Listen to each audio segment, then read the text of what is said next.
Today we have questions. Alhamdulillah.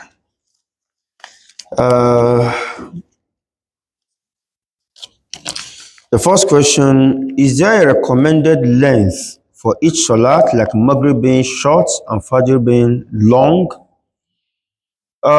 Yes.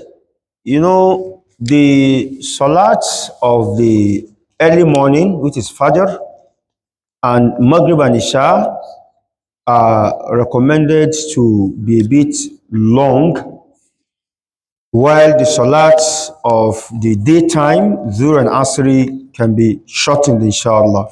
Because, you know, these are salat of silent recitation, complete silent recitation. The salat, Maghrib, Isha, and Subuh are salats of long recitation, you know, for the most part. So we should elongate, especially Subuh prayer. You are just coming from sleep. Imagine coming to Subuh prayer and the Imam recites Inna Atena Kuluhu Allah. Even you will be disappointed. Am I correct? Even you will be disappointed. You will not expect this. So we expect to have a kind of longer recitation. And then for Maghrib and Isha also like that. But Dhuhr and Asri can be of shorter recitation, inshallah.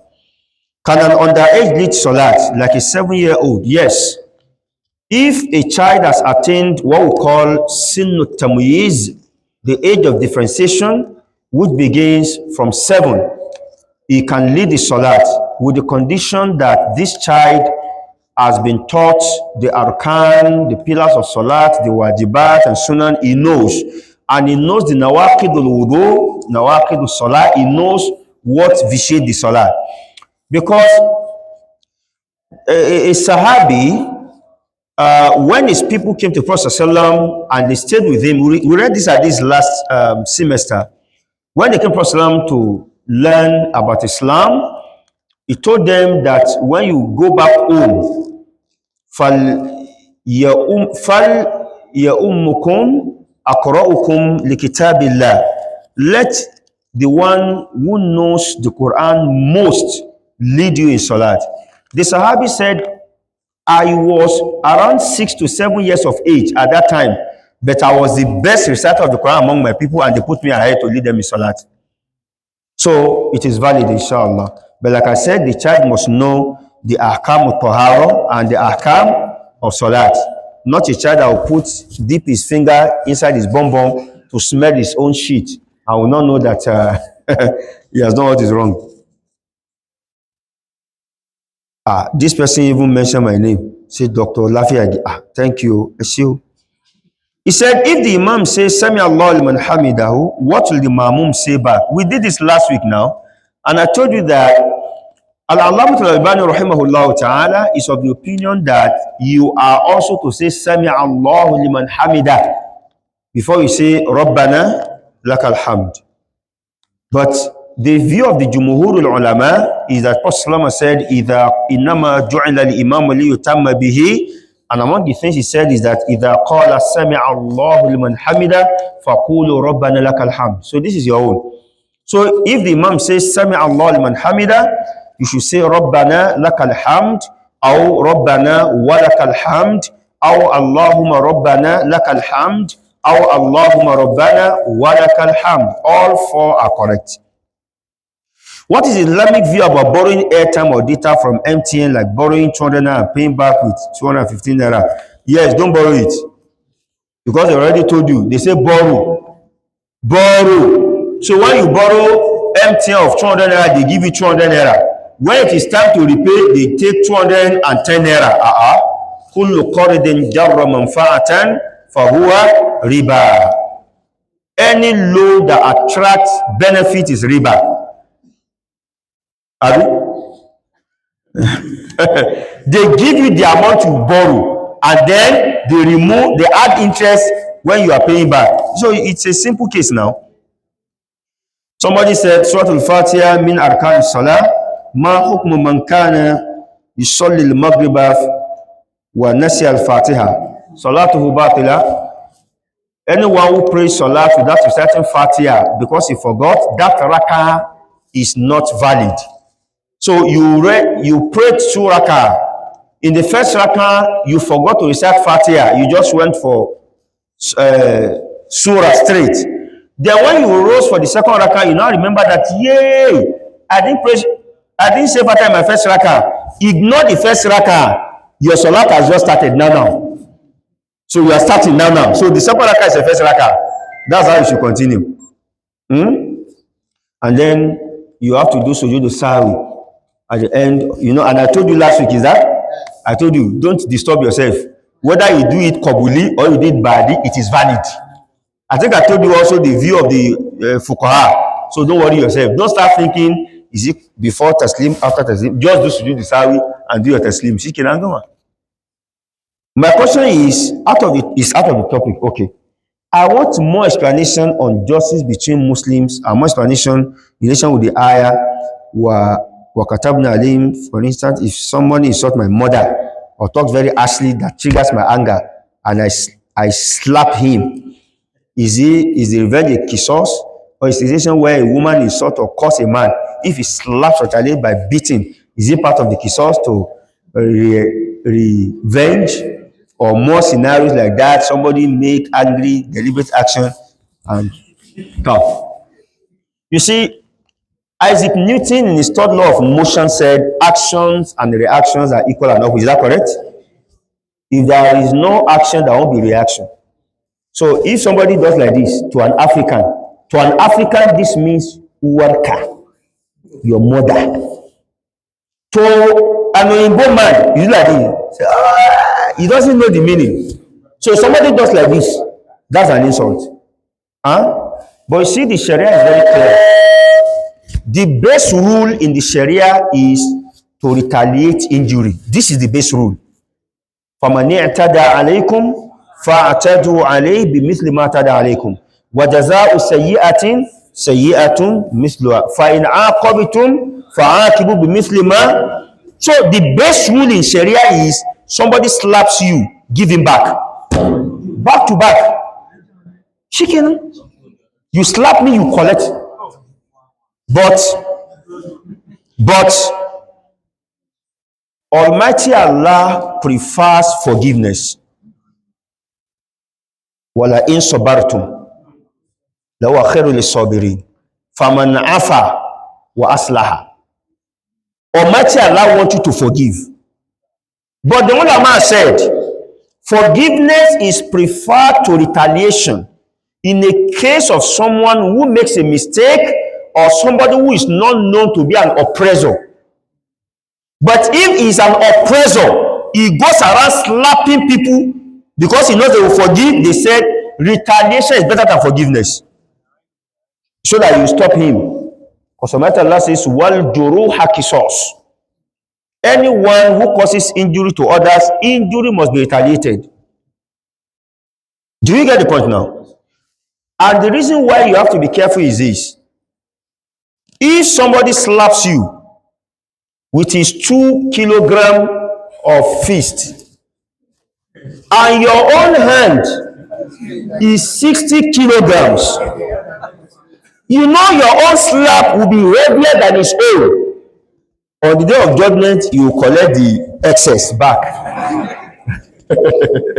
Because of what Allah says, فَعَاقِبُوا بِمِثْلِ مَا أُوقِبْتُمْ. It didn't say بِنَحْوِ مِثْلُ, the same exact. فَمَنْ اعْتَدَىٰ عَلَيْكُمْ فَاعْتَدُوا عَلَيْهِ بِمِثْلِ. Don't do more. So that's why, sometimes a younger person slaps you. Toba.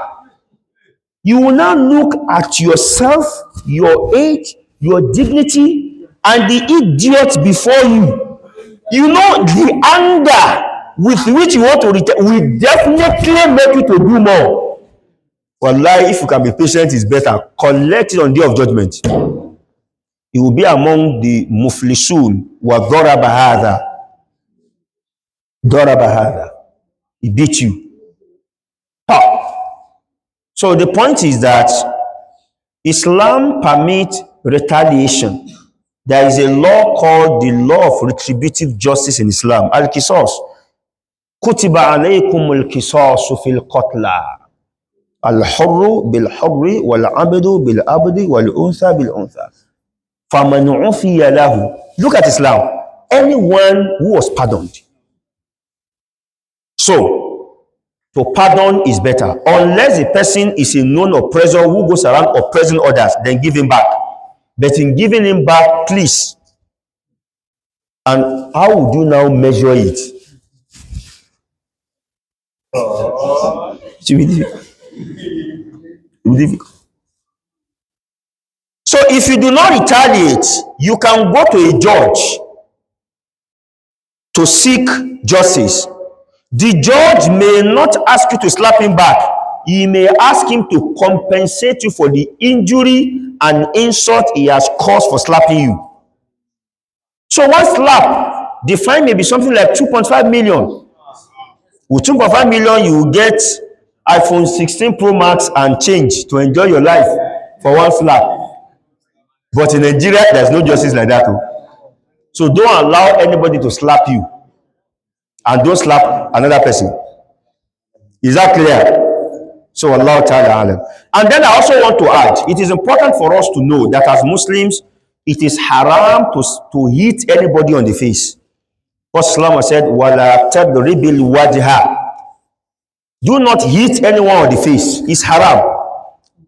It's haram. Don't let anger push you to hitting people on the face. The face is the most precious part of anyone's body. How do you measure a beautiful woman? How do you measure a handsome guy? So you are slapping that face. You are deforming the face that somebody else is dying for. You should not. It's haram. It's haram. It's haram. My wife is a hijabi sister. How do I convince her to be using gloves and also putting on niqab? I like her to be wearing niqab. MashaAllah. Let me give you my example. I married my wife when she was not even wearing hijab. She was not wearing hijab. No hijab. But she believed that if you don't wear hijab, you don't have salat. So she has hijab for salat. But she doesn't wear hijab when going out. Wallahi al-azim. It took me 6 years. 6 years of begging, of threatening. I was mixing the two together. Some days I will beg. Some days I will threaten. Some days I will allow her to dress up, to follow me out. I will say, Wallahi, you are not going out with me. Without hijab, you know they go anywhere. One day I was sitting on my own jeje and I was praying to Almighty Allah. She's on my own jeje. When she came to me and said, she want to sew hijab. I said, which kind of hijab is that one? He said, the one that covers down to the heels. Wallahi al-azim, that day I did sujud. I put her in my first car, Rover. I drove her to the marketplace. I said, Wallahi, buy 1 dozen of hijab. Something I've been praying for. That was how Allah accepted the prayer. And today, if you see her, you will never know that this person for 6 years, I was begging and threatening her for 6 years. You will never know. Even the children now are following their mother wearing long hijab. Even my 4-year-old daughter now wears the long. I didn't have to preach to them. They just saw their mother and they said they want to sew this kind of hijab. So the point is, it's going to be a mixture of small madness, small pet. You pet her small, you rough it sometimes. But you know, of course, she's using hijab. All you want is an upgrade, Abi. So you will not be hard. Don't be hard. Mine was because she was not using hijab at all. So in this case, just preach to her, entice her. You can buy her gifts. Women are naturally inclined to gifts. So buy gifts. Some gifts are not significant. Just minor things. Then talk to her. Let her see the beauty in wearing the niqab. That your beauty is for me alone. It should not be for people to be saying, tabarakallah, ahsanul khaliqin. Stealing, committing lucre and stealing the glances. So be patient with her, preach to her, admonish her, buy gift for her, entice her, and inshallah, with your prayers, Allah will make it easy.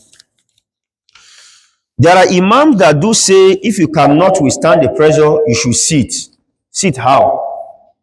Well, you see, Islam is a very easy religion. The Prophet Muhammad said, Salli qa'ima, pray standing. This is the base rule in Islam. Because Allah says in the Quran, وَقُومُوا حَافِظُوا عَلَى الصَّلَوَاتِ وَالصَّلَاةِ الْوُسْطَى وَقُومُوا لِلَّهِ قَانِتِينَ. So this is the base rule. This is the base rule. But if you cannot pray standing for reasons of sickness or weakness or thereabout, Prophet Muhammad says, Salli qa'ima, فَإِن لَمْ تَسْتَطِعْ فَقَاعِدًا وَإِن لَمْ تَسْتَطِعْ فَمُضْطَجِعًا أو فَعَلَى جَنْبٍ. If you cannot pray standing, pray sitting. If you cannot pray sitting, then pray lying on your side. So this is allowed, inshallah. But it has to be that you could not withstand praying standing. So whatever the imams are saying here, it is valid, inshallah, based on the hadith I read. Can someone who just returned back to school perform kasaru the second day? No. And this is my preferred opinion. I've always said it. You let Meduguri for Kwara, you know that you're coming here for the next 3 months as a student. Please don't pray kasaru. This is my preferred opinion. This is my preferred opinion. It is better that on the day of judgment, Almighty Allah said, oh, you could have prayed kasaru where you tried, than for him to say, who sent you? Who sent you kasaru? You have missed two rakat in the dunya. How will you go back? Rabbir ji'uni la'ali a'malu salihan fima taraktu kalla innaha kalimatun huwa qailuha. Ma hukmu kathrati khuruj ar-rih fi salat. Somebody is suffering from releasing flatulence in salat. Hukmuhu an tadkhul al-masbala wa tatagawat. Go enter the, what do you call it? Enter the toilet to go and poo-poo. Poo-poo. When you poo-poo, it reduces the number of abi. So when you poo-poo, you wait small, then you come back. Any afar that tells you that if you are releasing flatulence after 3 times, you should continue your salat, doesn't know what he's saying. The Prophet said in the hadith of Abu Hurairah in Bukhari and Muslim, Inna Allah la yaqbalu salata ahadikum idha ahdatha hatta yatawadda. No, not inna Allah. La yaqbalu Allah. We read the hadith here. La yaqbalu Allah salata ahadikum idha ahdatha hatta yatawadda. So don't let any afar tell you that you can continue. Don't continue. Don't continue. So go and perform ablution. But if it has now become a sickness, that like urine incontinence, for instance, some people are passing urine every minute, so they have to put pipe in their private part. So that is a situation you have no control over. So in that case, continue. But go to the toilet, go and relieve your bowel. Stop eating beans and fried sweet potato and egg. Some of you are preparing atomic bombs as meals. How can you be eating boiled egg on top beans and fried sweet potato? You will release, that's the making of an atomic bomb. And then you are complaining that you are releasing flatulence too much. Who caused it? Go and marry. Can we pray by any imam that doesn't know how to recite Quran very well? You see, the issue is not a one-way traffic. If the imam recite Quran in such a way that it changes the meaning of the verses with its recitation, don't pray behind him. If the imam can recite Surah Al-Fatiha correctly, but he has issues reciting other chapters of the Quran due to lahan. For instance, an average Yoruba person does not know the difference between sin and zayu. Inna lesina. Inna lezina. Instead of inna lezina, za, not za. Inna lezina amanu. This one doesn't change any meaning. No problem. Wasamusi waluhaha. Inna lillahi wa inna ilaihi rajiun. May Allah forgive our fathers of those days. Because God in those days was law. That's how they taught them. Law do. I learned law, not God. So what are law? Even in Fatiha, There are imams that غَيْرِ الْمَغْضُوبِ عَلَيْهِمْ وَلَا الضَّالِّينَ. It's what this is wrong. It's not وَلَا الضَّالِّينَ. It is وَلَا الضَّالِّينَ. That lam has shadda. So not وَلَا الضَّالِّينَ. But this one doesn't change the meaning. So if the imam's sensation is not as poor as one that changes meaning of the Quran, you can manage him if he's still the best among you. Sometimes imam is hereditary. Now him build the mosque. Now papa own mosque. All you do. So you have to manage him. But if his sensation changes the meaning of the Quran, you cannot pray behind him because even him has no salat. Man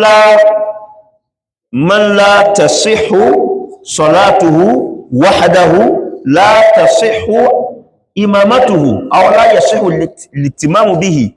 Anybody whose salat is not valid if he prays alone, you can't pray behind him.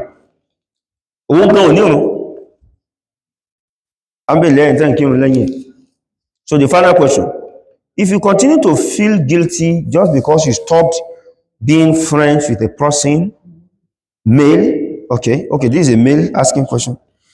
Just because you try to deviate the person from a lifestyle not favorable to you as an Islamic person, what do you do to stop the guilt? Okay, you have a friend who is into adultery or fornication, for instance, and you have advised him. You not going to say, this nonsense you are doing about, you have main chick, side chick, supporting girlfriend, only you. Also for Bao, you said no, he will not. So why are you feeling guilty of abandoning him? الناس كالأشجار هذه يشتنى منها ثمار وذي وقود النار. Some friends are tree bearing fruit, some of them are firewood. Throw your firewood friends away now. So why are you feeling guilty? Your own is try to admonish him to change. If he doesn't change, run. Because on the day of judgment, some people will enter Jahannama because of their friends. وَيَوْمَ يَعَضُّ الظَّالِمُ عَلَى يَدَيْهِ يَقُولُ ماذا؟ يَقُولُ يَا لَيْتَنِي لَمْ أَتَّخِذْ فُلَانًا خَلِيلًا. On a day, some people will beat on their fingers and say out of regret, how I wish I was not a friend to so and so person.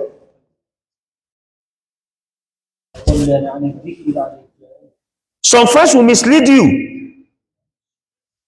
And alaykum anfusakum la yadurukum man dhalla idha tadaytum. If you have tried to admonish a friend and he say, I know, go stop, leave the friend. Face your own al-Qiyamah. Man Rabbuka is not a shared question. Individually, you know, wa ma dinuka. I have tried my own. Ibrahim tried with his father. Ya abati, lima ta'budu ma la yasma'u. He thought, when the father said no, falamma tabayyana lahu annahu aduwwun lillah tabarra'a minhu. When it became clear to Ibrahim that his father is an enemy of Allah, he left the man alone. His father. And not saying friend, somebody you met in Alikmo, somebody you don't even know from Adam. Run. Subhana rabbika. Bó bá dẹ̀ wẹ̀ mọ́ sá, wàhálà ló kọ́ rẹ̀ sí.